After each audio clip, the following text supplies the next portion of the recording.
I'm going to do a few of the poems so that you could get an oral experience. The first one is called Brief Lives. Page 85. Gardening in the tropics, you never know what you'll turn up. Quite often, bones. In some places, they say when volcanoes erupt, they spew out dense and monumental as stones, the skulls of desaparecidos, the disappeared ones. Mine is only a kitchen garden, so I unearthed just occasional skeletons. The latest was of a young man from the country who lost his way and crossed the invisible boundary into rival political territory. I buried him again so he can carry on growing. Our cemeteries are thriving too. The newest addition was the drug baron, wiped out in a territorial competition, who had his stunning funeral, complete with 21-gun salute, and attended by everyone, especially the young girls famed for the vivacity of their dress, their short skirts, and even briefer lives. Next is my father's blue plantation.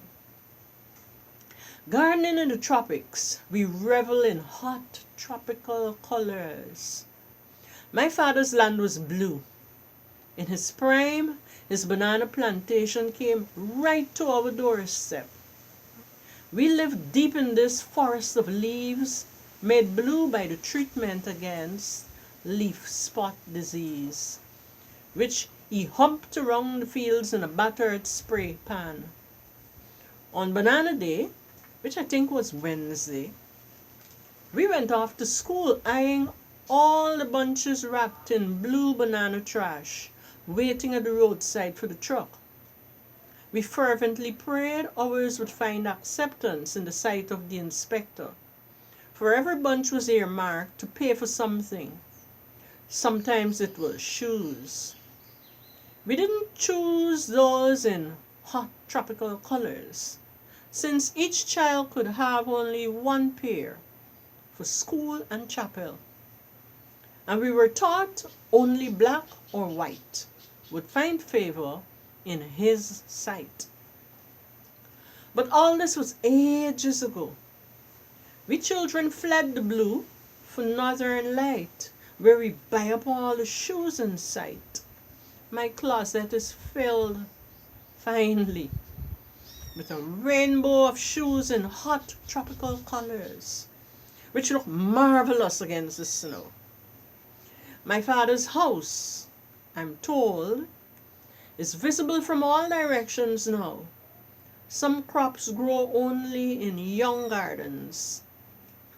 Alone, fanning sand and stoning breeze, my father lets in all that air, lets that hot tropical sun pour down to fill his blue lungs and warm his old and vegetating bones.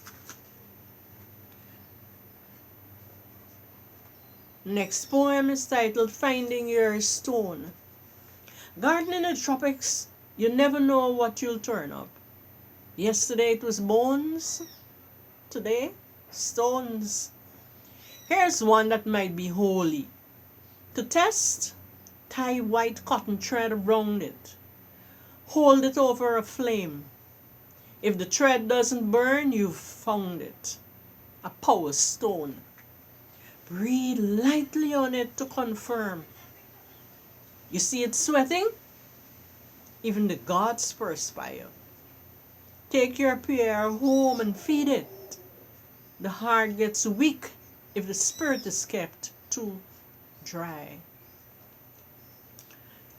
This next one is called The Knot Garden. And maybe these 4 poems address political situations in the Caribbean. The Knot Garden. Gardening in the tropics, you'll find things that don't belong together, often intertwined, all mixed up in this amazing fecundity. We grow as convoluted as the vine or waste. And just as quickly, only last week, our leader left for another IMF meeting. He ordered the hacking out of paths and ditches, the cutting of swaths to separate out flowers from weeds, woods from trees.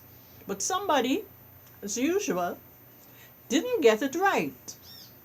What goes on in mixed farming is actually quite hard to envision, since so many things propagate on the ground by division.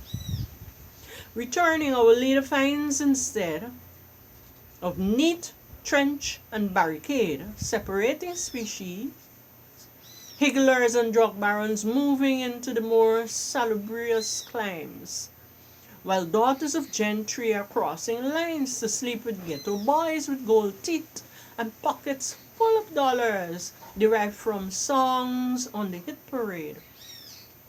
In the old days, he'd have ordered some hits himself, but agencies that give aid are talking human rights now.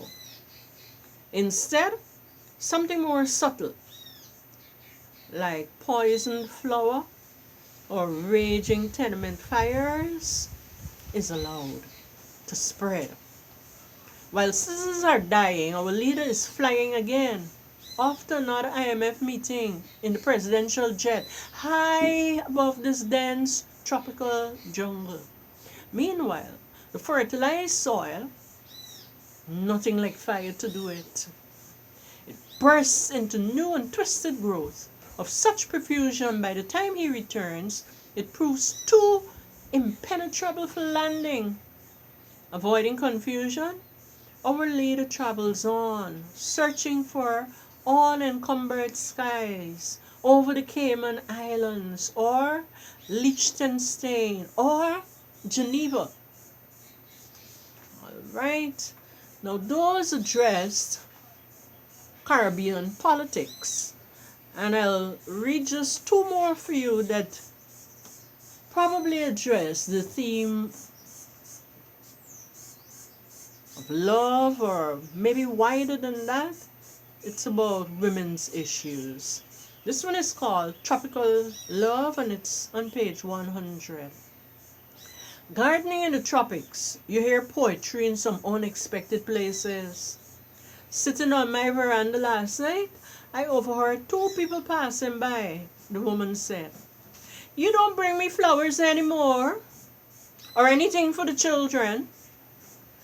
My heart has turned to stone. But I cannot put that in the pot. Love me and my family, or leave me to sit by the roadside to sell, by the riverside taking in washing, by my lady's fire cooking for my living. I'm a woman with heavy responsibilities. With my lot, I'm prepared to be contented. With your sweet words, lover, tempt me not, if you come empty-handed.